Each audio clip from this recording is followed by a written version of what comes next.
Being married is certainly not a life step that should be taken lightly, but oftentimes people get into it for the wrong reasons and it leads to divorce or even bitter marriage. Hi, my name is Sabrina Ozma and I welcome you to another wonderful episode of Matters of the Heart.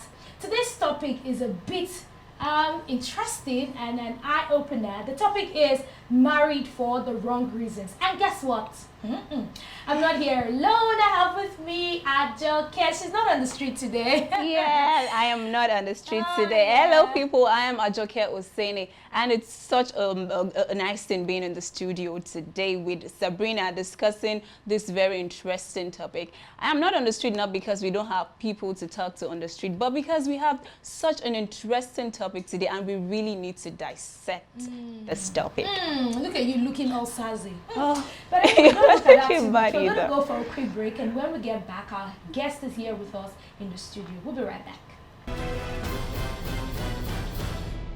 Today we're talking about married for the wrong reasons. We will not be talking about this alone, as we have someone in the studio with whom we will be having this discussion. We have Miss Oyilola Yetunde, the founder of Single Moms and Dad in Nigeria, and also a relationship coach, a single mom of two. Hello, madam. It's good to have you in the studio It's today. nice to be here also. So let's get to the matter of All the right. day. You know, we know that you're the founder of Single Mom and Dads in Nigeria. Yes. So was that birthed from experience or it was just something that came out from you?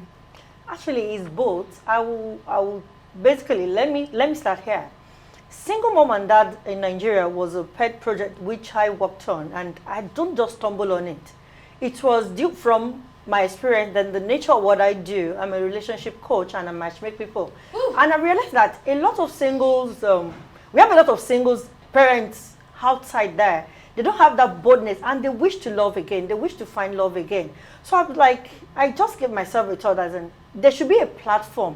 And I searched the internet. I wasn't pleased with what I'm saying, that we have a lot of relationship platform that they talk about every sort of things, but not considering the single, parenthood. So I just sit down, okay, fine. I can just have a platform and have any for every single person that wish to love again, that wish to find love again, because every single mom deserves to love and be loved. Thank you for that. But I want to be so particular about your experience. Okay. Do you mind sharing your experience to the world? And I got married for all the wrong reasons. I did tell you that I got married for all the wrong reasons. Why do I say that? I had the best courtship while I was dating. Okay. And it was after my marriage that things start falling out of place.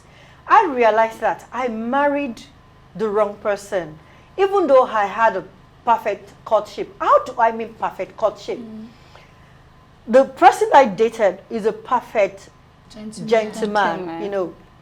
Everything I want, he wants with me, no condemnation. But the signs are there that things wouldn't work out. But I just felt that after getting married, things would change, because I realized that when we're talking, he gets hungry easily. Yes, when I was dating, there was nothing like phones, so it's difficult for you to kind of communicate. I just realized that each time we have an appointment that you have to call, let's pick a time, maybe I have to call you 4 p.m. and I didn't call. It turned to be something else. He may decide not to talk to me for days. Really? I have to be the one begging. It's a sign that you're with the wrong person.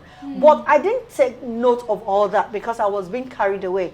The first thing I noticed in him was his baritone voice. He has his intelligence, and he had this wonderful, sweet baritone voice. And when I was growing up as a little girl, I always wanted to marry somebody that, by the time I step into a hall and he speaks, I want to be like, wow, you're a lucky girl, So I was looking for the physical traits. I wasn't looking at the inward traits. And one of the things I'm supposed to caution myself on is that he gets angry easily. Each time we have misunderstanding, I'm always the one at my beck and call, please, and it shouldn't be. You need to be happy, especially during courtship. Courtship is the best time for you to enjoy yourself, because by the time you get married, a lot of things cripples in. Children comes in, family influence, and all sorts. You have more commitment, your work, the society. Let me ask you this question before. Do you think that actually prompted him misbehaving? Sure not. Having I a had a child, having to be pregnant before marriage. Sure not, because it was eager. To get married? Yeah. Before you had the pregnancy? Yes, it was eager. Okay. It was eager, like, let's just Do this. move on with it, Let's just fast track everything, but as the good Lord we have it. And the issue of the pregnancy wasn't, it was an intentional thing. Okay. Because as a young girl, and you're in the midst of other ladies, when you're talking about they got pregnant, they abort, and you have never had one. So you just want to kind of experience such. Because I remember that with the fact that I had my NC, I've spent 3 years out of my house, my mother's house. I went to College of Education.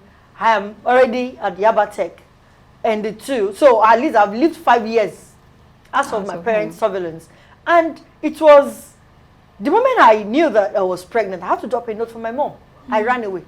Wow. I can imagine the fear and you're young. I ran away, and with the fact that the person I got pregnant for, like, oh wow, this is what I want. So it was all out. So went ahead, of course, after looking for me, went home, everything was sorted out. But back to getting married for all the wrong reasons. On my wedding day, don't let me forget that, my wedding was put on hold for 2 hours. Why? That was the beginning of the end, if I may use the word. Of course, when you go to church, I'm from a Muslim background, and my father was like, fine, he's not a religious biased person, but he's of the opinion that I'm not going to enter church with you, but registry is a no man's land. Yes. So he booked the registry. So he just called me one day, like, sorry, where I booked is not going to work out. So I was like, why? Who called you, your husband? My dad. Your dad, I wasn't married then. Okay. That why? I never knew that he had some information about the person I want to get married, but he was afraid. Because you were pregnant already? No, it wasn't the issue of pregnancy. It was the issue of, I knew my dad. I said something at the beginning of this program. I said, I'm the only child of my parents. Okay. Not that I don't have siblings, but when I'm asked to present my parents' children, I'm the only person that will stand. Wow. And the person I got married to happened to be the only child of his parents too. So when I was having that crisis, after having my child, it was a self-determination that I am not going to have just a child. I'm going to have 2 kids. That's why I have a longer years in between my children. How old are your kids? My son, my first is 18, and my daughter is 11. Wow. How come you have that number of years between them? Well, it was tough for me. One, being the only child of my parents, I don't want my son to be the only child, because when he was less than a year, it's enough reason for me to just walk out of the marriage. But I was like, it was a self-determination. I'm not ready to walk out of this marriage, except I have at least 2. So that if anything happens, because I'm not always comfortable in the midst of my father's children, I'm the only one. In the midst of my mom's children, I'm the only one. So I wouldn't want such thing to happen to my son. And with the fact that the person I had the child for, he too is the only child of his parents too. So it was a self-determination. Then the number of years, I remember that I normally got pregnant. I lost a particular pregnancy. The pregnancy was 5 months old. When I lost the pregnancy, it was like, I have to skip from a story building down. Why? Running for my dear life, because it was like, instead of me to die in the house, because it involves a lot of things, the emotional trauma, the physical aspect of it, emotional abuse, physically abused. So I was like, okay, fine, I'm ready to die, but I won't die in your house, so that you won't have a story, maybe she killed herself. So I have to skip, run into a veranda, jump from 2-story building. So that was you are such a resilient woman. So I was like, at that point, of course, I was rushed to the hospital because I was 5 months old, gone into the pregnancy. So the baby was evacuated. I bled for 3 months. Yes. After losing the pregnancy, I bled for. And you still went ahead to have another. At that point in time, I have to leave. I left my marriage, but I wasn't comfortable because I have a mom that she's not ready to take a no for an answer. Because she believes that she's so religious that you're a legal wife. You can't just walk out of your marriage. And because I have a self-determination that my child wouldn't be the only child in his father's house. So I went all out. As at the time, let me use the word, I practically raped him. You know, when you cry to God. This woman, you are so deep. Let us go on a quick break. After this, this matter is getting hotter Serious. and hotter. Joker, what do you think? It's getting really serious. Let's go back, and when we come back, we will talk more on this. Sit back and don't move a muscle.